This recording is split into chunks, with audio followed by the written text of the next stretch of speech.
do these groups appear in our data and what's happening in Mexico at that time. So the data comes from the Mexican Migration Project, and this is the largest survey on Mexico-US migration, and it has been going on since 1982. There it says 1985 because I was eliminating the communities in 1982. Over the past 30 years, this project has visited 124 Mexican communities, and each community was visited once, and they selected the communities based on high migration areas. And in each community, they randomly sampled 200 households, and then they went to these households and interviewed everyone. And if a migrant was absent, they collected information from their family members. So what I do is I look at this sample, which is about 100,000 individuals, and I only take migrants, and I take those migrants on their first trip to the United States. So I have about 17,000 migrants, and the reason I'm looking at the first trip is because migration is such a profound experience. It changes everything about the person. It changes, your labor market experience, it changes your migration experience. You may become wealthier if you migrated. So if you look at your characteristics on the second or third trip, you may have certain attributes because you have migrated before. So here we're trying to capture people before they're changed by migration, and we're trying to understand what actually makes them take that first decision to migrate. So we're trying to get at the mechanisms that lead to their migration. Now, the method that I'm using, and I'll try to go over this very briefly, and if there's any interest, I can explain it better. So I use a method called cluster analysis. So this is a method developed in computer science. It basically searches for groups in the data. You can identify the different dimensions. So in my case, I have individual attributes like age, education, status within the household, household wealth, whether they have land, business, or a home, so on and so forth. And then algorithms basically help you identify the groups in data. And this methodology is actually used very widely in different fields. A lot of what we know about the functional regions in the brain or different types of cancer actually comes from this type of analysis. But in the social sciences, it's not very popular because it tends to be descriptive. So what it does is it allows for an inductive classification. So it allows us to identify different groups, and by looking at those groups, we can actually develop theory. Now, I'm not going to go into the details of how it works. Again, we can come back to it if there's interest. So here, the analysis, just remember, I have 17,000 individuals observed over a 30-year time period from 1970 to 2000. So when I run the cluster analysis, I find 4 different groups in the data. Now, what do these groups look like? So this is very clear what it represents. So this is called a heat map, and it shows the distribution of all the attributes that I use in cluster analysis across the individuals. So imagine this. Imagine each individual is a column of rectangles, and each rectangle is an attribute. Whether you have primary school, whether you're the household head, whether you're a man or a woman. And if you have that attribute, you get a gray rectangle. If you don't have it, you get a white one. Right.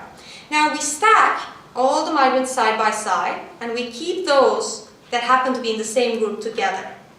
And then we plot this. So basically we're seeing the entire data set in this figure. So we have 17,000 columns and 17 attributes.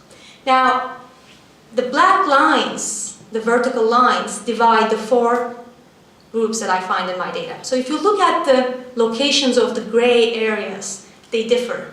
What this tells us is that these groups have visibly distinct characteristics. Now, what are those characteristics? So this is a color-coded version.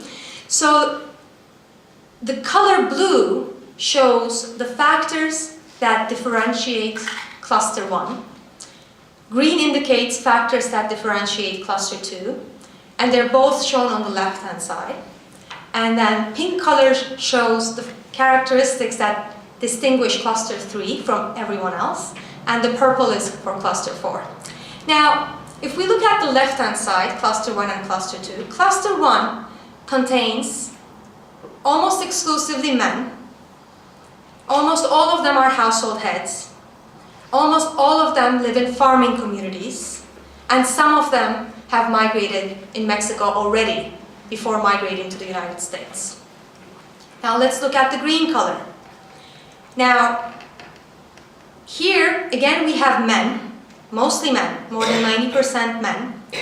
And they live in poor communities, very poor communities, but they own a home, a business, and many of them own land.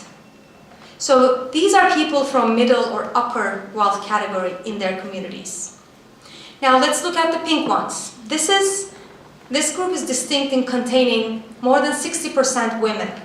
The only group with, so many women. And they're likely to be unemployed. You don't see it here.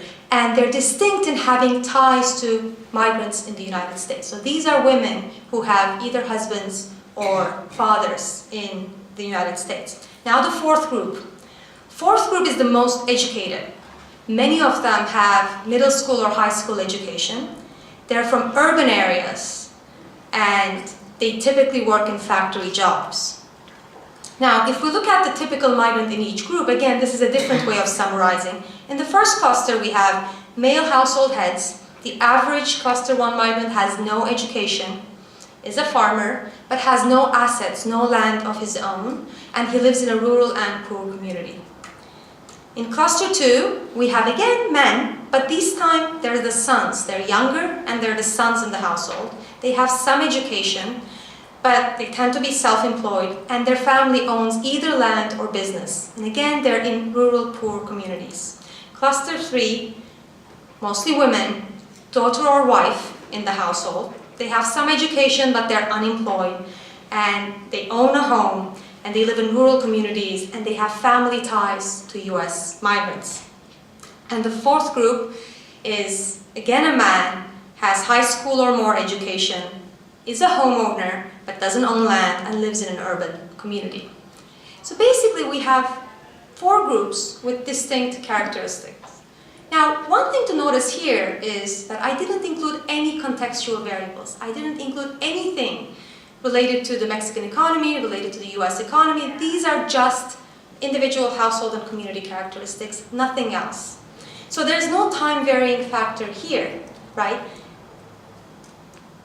Now what I want to do is to see how each group responds to different conditions in Mexico and the United States. In other words, what's pushing or pulling each group? How is each group responding to different conditions in the context of migration?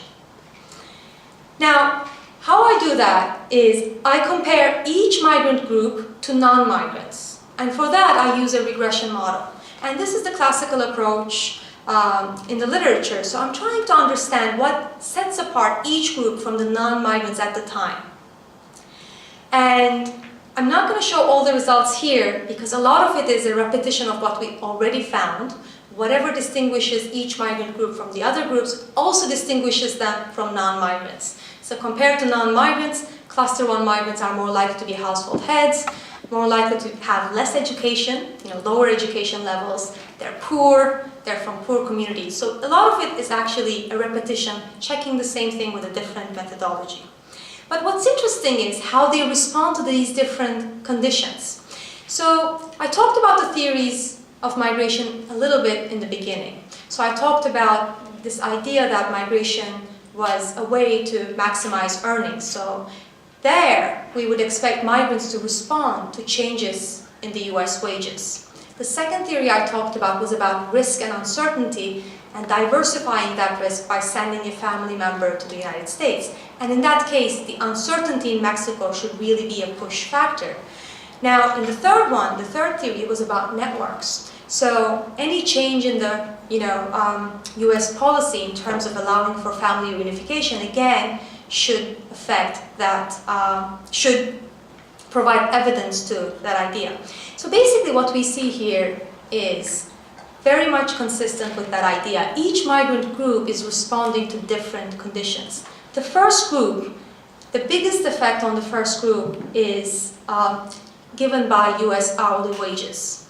For the second group, what matters most is the uncertainty in Mexico. So whenever there's an economic crisis, inflation rate spikes, this group is more likely to migrate. For the third group, the availability of visas is the key.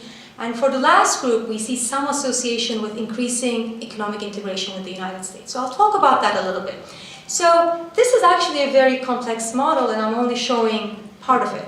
But these relationships that we see here are so strong that we can see it with naked eye on raw data. And this is what I'm showing here. Now, this is the first group in our data. Remember, these are poor migrants, household heads from poor rural communities. And this figure shows the number that falls into this group as a share of 1,000 residents in each year. So actually in the 1970s, this group was quite large in numbers, largest across all other migrant groups. So this group made up about 60 or 70% of all migrants to the United States in the 1970s. So the biggest group there. But then it consistently declined in size, and it became the minority in the 1990s.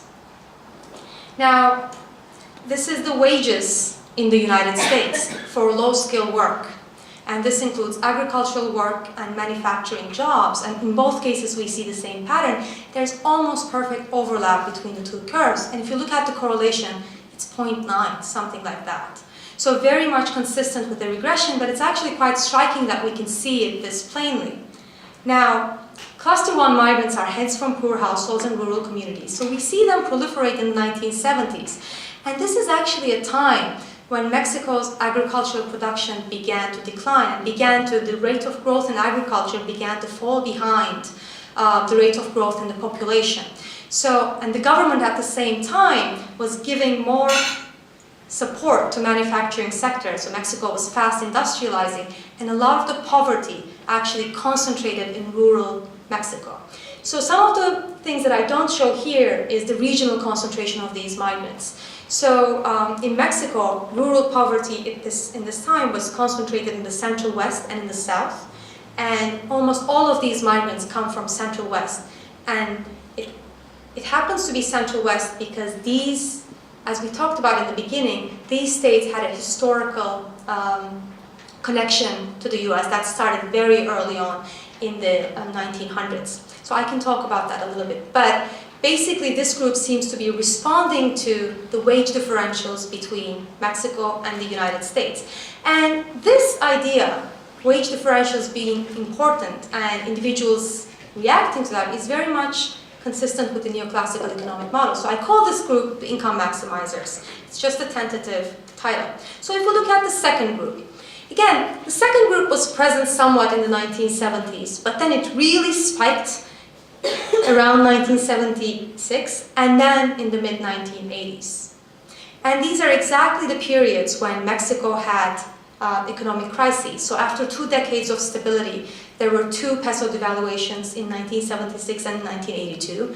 And then around 1985, the inflation rates really spiked, reached around 85%. And this is exactly when this group is actually proliferating in our data. And again, if we remember, these are sons from medium wealth households in poor communities, and they prevail in our data in the mid-1980s at a period of economic downturn and uncertainty in Mexico. And I call this group the risk diversifiers because the time that they proliferate and their characteristics are consistent with what we would expect given that theory.